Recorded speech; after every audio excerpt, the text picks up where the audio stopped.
क्या पर है प्रकाश का गुण। पहले हम बताए थे कि प्रकाश स्वयं नहीं दिखता, लेकिन इसके उपस्थिति में किसी वस्तु को हम देख सकते हैं। प्रकाश के इतिहास में हम बताए थे क्या, प्रकाश को कण कौन बोला था, सिद्ध कण क्या था, और कौन सा कण, फोटोन कण।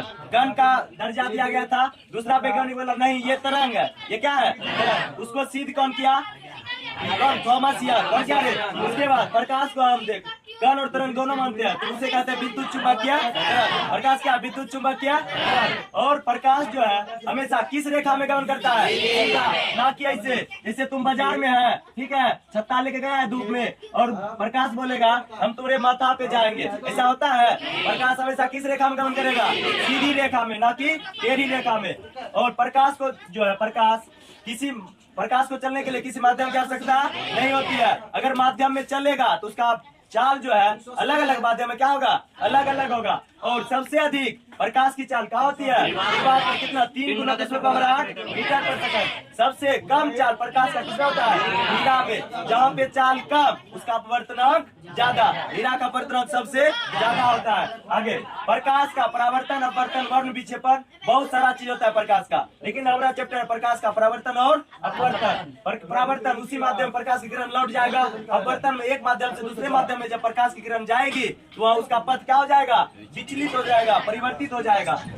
अभी बोले प्रकाश का जो है विभिन्न माध्यम में उसका चाल क्या होगा, अलग अलग। जैसे निर्वात में प्रकाश का चाल होगा 3 × 10⁸ मीटर पर सेकंड। उसी प्रकार पानी में 2.25 × 10⁸ मीटर पर सेकंड। कांच में कितना होगा, 2 × 10⁸। जैसे ये कांच है ना, इसमें प्रकाश का चाल कितना होगा रे, 2 × 10⁸ मीटर पर सेकंड। ये कांच है ना, ग्लास हो सकता है, पारदर्शी कांच रहेगा तब उसमें चाल कितना होगा, 2 × 10⁸ मीटर पर सेकंड। आगे देख हीरा में 1.25 × 10⁸ मीटर पर सेकंड। प्रकाश ऊर्जा का रूप है। प्रकाश क्या है, ऊर्जा का रूप है, सबसे इम्पोर्टेंट।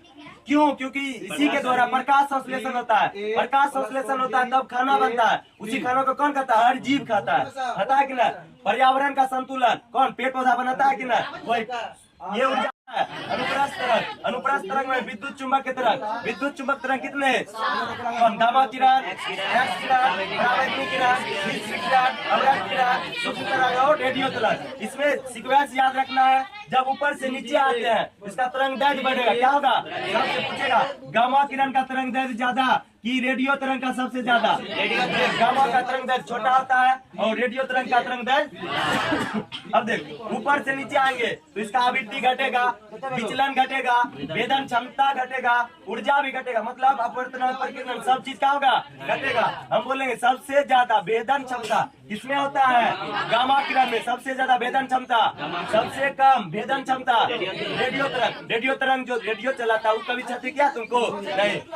अब देख प्रकाश का जो रंग है किस पे निर्भर करता है, तरंग दैर्ध्य पे। इस पे निर्भर करेगा तरंग दैर्ध्य अगर ज्यादा, मतलब प्रकाश का रंग किस पे निर्भर, तरंग दैर्ध्य पे। प्रकाश को पृथ्वी तक आने में सूर्य से कितना टाइम लगता है, 8 मिनट 20 सेकंड। ये क्या था प्रकाश का गुण।